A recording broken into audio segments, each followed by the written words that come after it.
चालबाज चीन पैतरे बदल रहा है। खबर है कि पैंगोंग झील तो बस एक बहाना है, डेप्सांग पर उसका असली निशाना है। पैंगोंग में चीन की हिमाकत सिर्फ दिखावा है।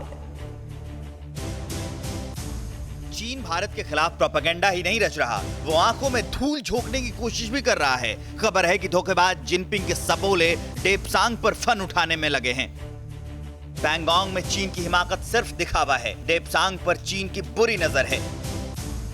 भारतीय सुरक्षा एक्सपर्ट की माने तो पैंगोंग झील का ताजा विवाद ड्रैगन का महज धोखाधड़ी है। उसका मुख्य टारगेट डेप्सांग हो सकता है, जबकि यहाँ भारतीय सैनिकों की पेट्रोलिंग को चीन ने अप्रैल से ही रोकने की कोशिश की है। ये समझना टेढ़ी खीर साबित हो रहा है। लद्दाख में ड्रैगन आखिर चाहता क्या है? आशंका है कि डेप्सांग का इलाका लद्दाख में ही पैंगोंग से करीब 322 किलोमीटर दूर है। ये वो इलाका है जहां चीन अप्रैल से भारतीय जवानों को पेट्रोलिंग पॉइंट्स पर जाने से रोक रहा है। यहां भारत ने कोई जमीन नहीं गंवाई है, लेकिन भारतीय जवान करीब 10 से 15 सालों से अपनी जमीन के बड़े हिस्से पर नहीं पहुंच पाए हैं। रक्षा मामलों के जानकारों की माने तो रक्षा मंत्री राजनाथ सिंह के बयान में भी डेप्सांग का जिक्र नहीं आया। ऐसे में ये टेंशन जरूर है कि कहीं चीन पैंगोंग झील इलाके और दूसरे निचले इलाकों में विवाद पैदा करके भारत का ध्यान डेप्सांग से हटाने की कोशिश तो नहीं कर रहा। ये चिंता लोकसभा और राज्यसभा में रक्षा मंत्री राजनाथ सिंह के बयान के बाद और ज्यादा बढ़ी है। भारतीय सेना अपने इलाके 10, 11, 11A, 12 और 13 में पेट्रोलिंग करती रही है। चीनी सेना PLA ने अपने यहाँ बॉटल नेक और वाई जंक्शन के पास कैंप लगाए हैं। इसी वजह से गश्त में दिक्कतें आ रही हैं।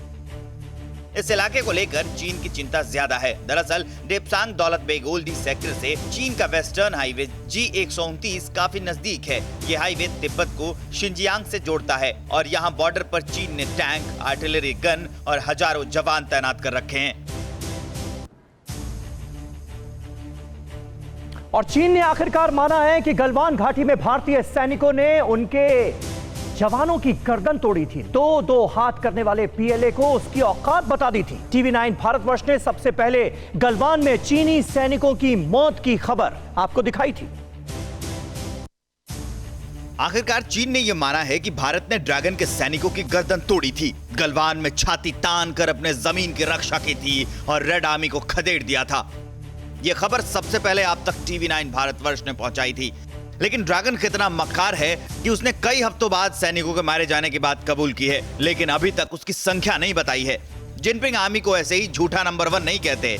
चीन के तोते का ट्वीट देखिए, उसने एक ओर चीन के सैनिकों के मरने की बात कबूली है और दूसरी ओर भारत पर भ्रम फैलाने का आरोप लगा दिया है।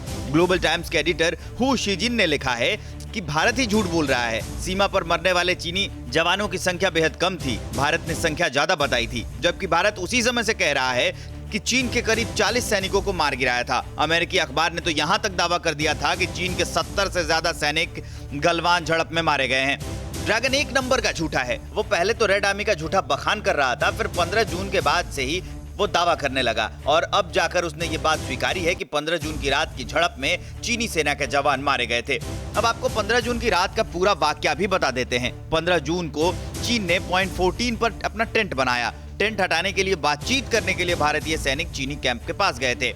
चीनी सैनिकों ने टेंट हटाने से इनकार कर दिया। भारतीय सैनिकों ने चीनी टेंट को उखाड़ फेंका, लेकिन ड्रैगन की सेना पहले से ही मन बना बैठी थी। उसके अंदर पहले ही मक्कारी समाई हुई थी। चीनी सैनिकों ने पत्थर, कटीले तार, कील लगे डंडों से हमला कर दिया। भारतीय सैनिकों ने तुरंत चीनी सेना पर पलटवार किया। भारतीय सेना से झड़प में चीन के 40 सैनिक मारे गए। तब से जाकर अब तक इस मामले में चीन गुमराह करता रहा है, अब जाकर ये बात कबूल की है। क्या आप पर भी बरपा है जालसाजी का कहर? सपने टूटे आपके, न घर के न घाट के।